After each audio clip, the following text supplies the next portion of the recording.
Olá, meu amigo, minha amiga, que bom estarmos juntos para mais um capítulo da Palavra de Deus, hoje Oséias capítulo 4. E eu quero lembrar você que você tem que ter, eu sempre falo aqui, né? Mas não custa lembrar, você precisa ter o seu momento com Deus, cada dia orando, buscando o Senhor, dedicando um espaço, um tempo na sua agenda, na sua casa, para você se encontrar com o Criador do Universo. As maiores vitórias conseguidas, as maiores conquistas não são resultados de amplo conhecimento, de amplo estudo, de ampla dedicação, por mais importante que isso seja. As maiores conquistas que nós podemos conquistar ou alcançar para o reino de Deus, para a nossa vida profissional ou espiritual, se encontra na câmara de audiência com Deus, quando a gente se encontra com o Senhor e se segura no braço poderoso do Senhor. Bem, eu gostaria de, nesse momento, fazer uma oração com você, pedindo a bênção do Senhor para o capítulo de hoje que vamos ler. Lembrando que você pode seguir a gente nas nossas redes sociais, através do Twitter, Facebook ou Instagram, o endereço é o mesmo, PR Evandro Fávero. PR Evandro Fávero. Vamos orar? Querido Pai, bondoso Deus, é uma alegria orar ao Senhor e ter a certeza da resposta à oração. Por isso, nesse momento, nós clamamos e pedimos as Tuas bênçãos, em nome de Jesus. Amém. Bem, Oséias capítulo 4 apresenta o juízo de Deus contra os pecados do povo, dos sacerdotes e contra a idolatria. Fala da nação de Judá, ela é exortada, com a calamidade de Israel. E eu gostaria de ler todo o capítulo contigo, porque o capítulo 4 ele é um capítulo não muito grande. Vamos ler então o que diz o capítulo. Corrupção geral de Israel.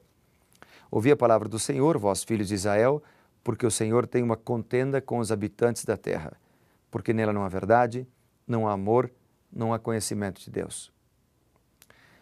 Sabe que esta é a contenda que Deus ainda hoje tem com o povo da terra. A palavra hebraica traduzida como contenda se refere à reclamação formal que acusa Israel de infringir o concerto com Deus. Benignidade significa lealdade ou misericórdia. Quanto ao vocábulo conhecimento, ele não diz respeito a um conhecimento intelectual, mas o conhecimento da autoridade de Deus como Senhor da aliança com Israel. E hoje, Deus tem uma contenda também com o povo, porque não só porque não querem, não conhecem a verdade, mas porque não querem conhecer a verdade, não se importam em conhecer a palavra de Deus, não tomam iniciativa, não desejam conhecer a palavra de Deus. Deus está dando oportunidades talvez para você nesta manhã, nesse dia, para você tomar uma iniciativa, tomar a decisão de estudar a Bíblia mais, tomar a decisão de ir à igreja mais, tomar a decisão de ser batizado, tomar a decisão de colocar os princípios divinos em sua vida e assim viver uma vida mais feliz, com esperança, com alegria. Na continuação o texto diz: o que só prevalece é perjurar, mentir, matar, furtar, adulterar, há arrombamentos e homicídios sobre homicídios. Que triste essa declaração. Que triste, uma acusação que nos leva a 5 dos 10 mandamentos que estão lá em Êxodo 20. Perjurar aqui se refere ao mau uso do nome do Senhor em juramentos e em blasfêmias. Mas essa descrição do que era o povo de Israel naquela época é uma descrição do que é a sociedade em nossos dias hoje. Basta você ligar a televisão em um jornal que apresenta os noticiários, as notícias do dia a dia. Você vai ver notícias de corrupção, mentira, notícias de assassinatos, vai ver notícias de adultérios de maneira geral, adulteração. Oséias 4 é uma declaração, é uma descrição dos nossos dias.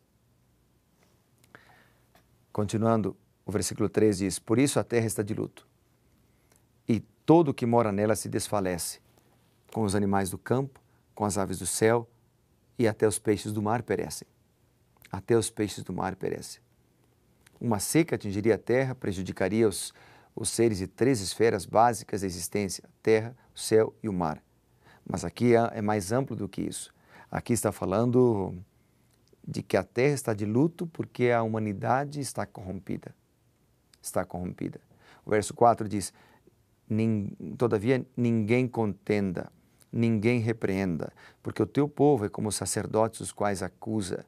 Ou seja, o povo era rebelde, desrespeitava as autoridades. O verso 5 e 6 diz, por isso tropeçarás de dia e o profeta contigo tropeçará de noite e destruirei a tua mãe. O meu povo está sendo destruído porque lhe falta o conhecimento, porque tu, sacerdote, rejeitaste o conhecimento, também eu te rejeitei para que não sejas sacerdote diante de mim, visto que te esqueceste da lei do Senhor, eu me esquecerei de ti. Olha que forte isso. A falha dos líderes religiosos de Israel, incluindo a maioria dos profetas, levaria à queda. Os sacerdotes haviam fracassado no ensino da lei de Deus ao povo, por isso a afirmação lhe faltou o conhecimento. Mas aqui vai mais além disto. O meu povo perece porque lhe falta o conhecimento. Deus está chamando você hoje para ter conhecimento, e conhecimento aqui da palavra, conhecimento de Deus, conhecimento da verdade. João capítulo 8, versículo 32 diz, e conhecereis a verdade, e a verdade vos libertará. Há muitos que precisam ser libertos, e talvez você hoje precise ser liberto de um vício. Talvez você esteja preso no vício da pornografia, preso no vício do cigarro, preso em um vício de uma bebida alcoólica, preso no vício da mentira, preso no vício da traição, preso num vício da cocaína. Querido amigo, Deus está te dizendo que é possível ser liberto pelo poder de Deus, pelo poder da verdade. Conhecereis a verdade vos libertará. Mas quando falta o conhecimento, o povo perece. Perece sem esperança, perece de angústia, perece por depressão, perece por doenças que poderiam ter sido evitadas se conhecesse as leis de saúde que são apresentadas na revelação. O meu povo perece por falta de conhecimento e muitas vezes porque não pratica o conhecimento. Na sequência, versículos, quero ler agora o verso 7 e 8, diz assim, quanto mais estes se multiplicaram, quanto mais contra mim pecaram, eu mudarei sua honra em vergonha, porque contra mim pecaram, mudarei sua honra em vergonha. Alimentam-se do pecado do meu povo e da maldade dele têm desejo ardente. Por isso, vou ler o 9 também, como é o povo, assim é o sacerdote. Castigá-lo-ei pelo seu procedimento e lhe darei pago das suas obras. Mudarei a sua honra, diz o texto. O sacerdócio era tido como grande honra. Contudo, os ímpios sacerdotes de Israel desprestigiaram a categoria. Eles gananciosamente aceitavam toda a carne de sacrifícios hipócritas e vãos do povo, como se verifica na sentença, alimentam-se do pecado do meu povo. Os líderes do povo de Deus deviam ser exemplares, deviam ensinar os justos padrões divinos, mas esses sacerdotes se encontravam no mesmo nível moral dos israelitas. Deus espera que os líderes tenham um nível moral mais elevado para poder dar exemplo através da sua vida. Mas Deus espera que nós também vivamos os princípios elevados de moral que Deus apresenta nas Sagradas Escrituras. E ele diz aqui, interessante o versículo 8, né? Que eles seriam condenados, darei o pago das suas obras. Ou seja, é consequência. Nós somente colhemos o que nós plantamos. Se plantamos ventos, vamos colher tempestades. Se plantamos transgressão da lei de Deus, vamos colher tragédia, angústia, depressão, agonia, e vamos colher famílias desestruturadas, destruídas. O que nós estamos plantando hoje? Fidelidade ou infidelidade? No versículo 10, a Bíblia diz, comerão, mas não se fartarão, entregar-se-ão à sensualidade, mas não se multiplicarão, porque ao Senhor deixaram de adorar. Os israelitas adoravam a Baal, buscando obter sucesso nas colheitas e um número abundante de filhos, porém não conseguiam o suficiente para a própria subsistência e não se multiplicavam em número. Por quê? Porque não adoravam o Deus verdadeiro, andavam longe do Senhor. Nesse versículo, a luxúria se refere à prostituição associada à adoração a Baal. Depois o verso 11 diz: a sensualidade, o vinho, o mosto tiram o entendimento. O meu povo consulta o seu pedaço de madeira e a sua vara lhe dá resposta. Olha que interessante, vinho era empregado na adoração a Baal, assim como na adivinhação. Os sacrifícios e os ritos sexuais também eram empregados ali. Então o povo consultava a paixão carnal, o povo bebia vinho, ou seja, se manchava a sua mente, maculava a sua mente e se afastava do Senhor, prostituía-se literal e espiritualmente. Sabe, a religião de Canaã era praticada em inúmeros santuários localizados nos altos montes, em bosques. Os ídolos consistiam em pilares de pedra, postes de madeiras. E muitos jovens de Israel se prostituíam praticando ritos sexuais de adoração a Baal. Portanto, a expressão é: todos serão culpados. Deus instruiu o povo através de Oséias. Deus instruiu o povo para que o povo abandonasse o pecado, para que o povo abandonasse o que era errado e se aproximasse do Senhor. Mas o grande problema é que eles foram rebeldes, é que eles andaram segundo as suas próprias paixões, é que eles praticaram o que não era correto e aí tiveram que colher as consequências. O povo perece por falta de conhecimento. Talvez em nossos dias o povo não pereça por falta de conhecimento.